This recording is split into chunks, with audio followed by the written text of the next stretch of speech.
महाराष्ट्राच्या खाद्यपदार्थांमध्ये famous dish आणि ती म्हणजे झणझणीत आणि तर्रीदार अशी मिसळपाव. ही रेसिपी तुम्ही घरच्या घरी सहजरित्या बनवू शकता. तीही सोप्या पद्धतीने आणि पटकन होणारी रेसिपी आहे. अशी ही छान अशी तर्रीवाली मिसळ बनवण्यासाठी आपण सुरुवातीला काही खडे मसाले भाजून बारीक करून घेणार आहोत.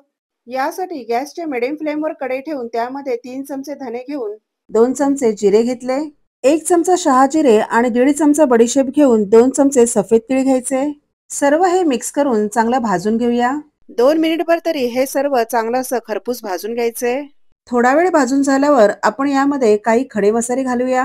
यामध्ये आता 1 चक्रफूल, 1 इंच दालचिनी, 1 मोठी वेलची आणि 2 लहान वेलच्या घेऊन 7-8 काळी मिऱ्या, 5 ते 6 लवंगा घालून पुन्हा थोड्या वेळेसाठी हे चांगलं भाजून घेऊया. थोडा वेळ भाजून झाल्यावर आपण आता यामध्ये 2 चमचे खसखस घालून घेणार आहोत. खसखस सुद्धा यामध्ये थोडा वेळ भाजून घ्यायची आहे. मिसळमध्ये पांढरे तीळ, खसखस, बडीशेप, धने आणि जिरे हे भाजून बारीक करून घालणे खूप गरजेचे आहे.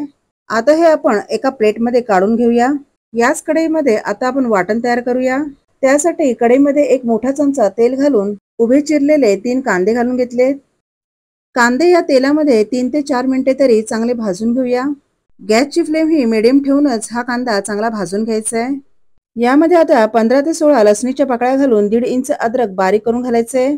हे सर्व यामध्ये चांगलं भाजून घ्यायचे. कांद्याचा कलर हलकासा चेंज झाल्यावर आपण यामध्ये 1.5 वाटी कट केलेल्या सुक्या खोबऱ्याचे पीसेस घालून घेऊया. खोबरं सुद्धा या तेलामध्ये चांगलं भाजून घ्यायचे. हे सारखं परतत राहायचंय, त्यामुळे ते सगळीकडून चांगलं भाजलं जाईल.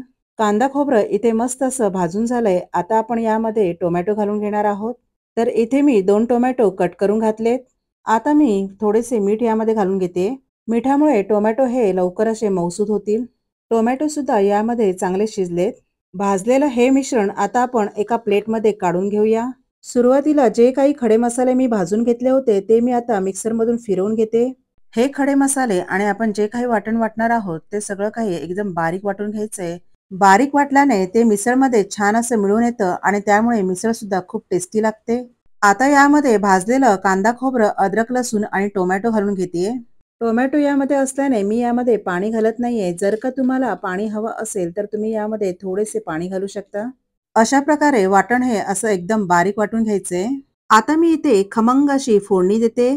त्यासाठी इथे मी गॅसच्या मिडियम फ्लेमवर कुकर ठेवून त्यामध्ये मी तेल घालून घेतले. मिसळमध्ये तेलाचे प्रमाण हे जास्त असल्याने मी इथे तेल जरा जास्त घेतले.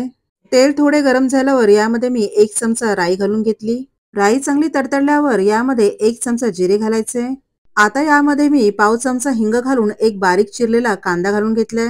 कांदा या तेलामध्ये चांगला मऊसूद होईपर्यंत परतत राहायचंय. वरून आता 5-6 ठेचलेल्या लसणीच्या पाकळ्या घालून 10 ते 12 कढीपत्त्याची पाने घालायची आहेत. हे सर्व काही या तेलामध्ये चांगलं परतून झाल्यावर आता इथे भरपूर अशी कोथिंबीर घालायची आहे.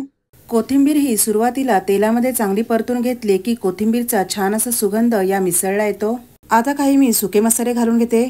अर्धा चमचा हळद घालून 3 चमचे कांदा लसूण मसाला घातलाय. काश्मीरी रेड चिली पावडर 1.5 चमचा घालून घेतलाय.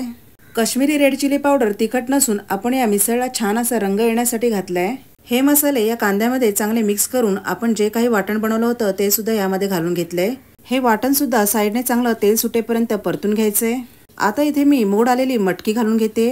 मिसळमध्ये शक्यतो मोड आलेली मटकी घ्यायची आहे. ही मटकी मी रात्रभर भिजत ठेवून एका कॉटनच्या कपड्यात बांधून त्यांना मस्त असे मोड येऊ दिले. यामध्ये मटकी घालून ती सुद्धा चांगली मिक्स करून घ्यायची आहे. हे सर्व मिश्रण आता एकजीव करून घ्यायचे. वरून आता मी 2 तांबे पाणी घालून घेतले. पाण्याचं प्रमाण हे तुम्हाला जेवढी मिसळ पातळ किंवा घट्ट पाहिजे त्यानुसार तुम्ही पाणी घालायचे. मिसळ शक्यतो पातळ असल्याने तुम्ही यामध्ये अजून पाणी जरी ऍड केलं तरी सुद्धा चालेल. यामध्ये आता मीठ घालून घ्यायचे. मीठ हे तुम्ही तुमच्या चवीनुसार घालायचे. मीठ सुद्धा यामध्ये चांगला मिक्स करून आता मी इथे कुकरचं झाकण लावून घेते. गॅसच्या मिडियम फ्लेमवर मी इथे कुकरच्या 2 शिट्या होऊ दिल्या आहेत. कुकर हा थंड झाल्यावर आता आपण याचं झाकण काढून बघूया. तर इथे तुम्ही बघू शकता मिसळला छान अशी तर्री आली आहे.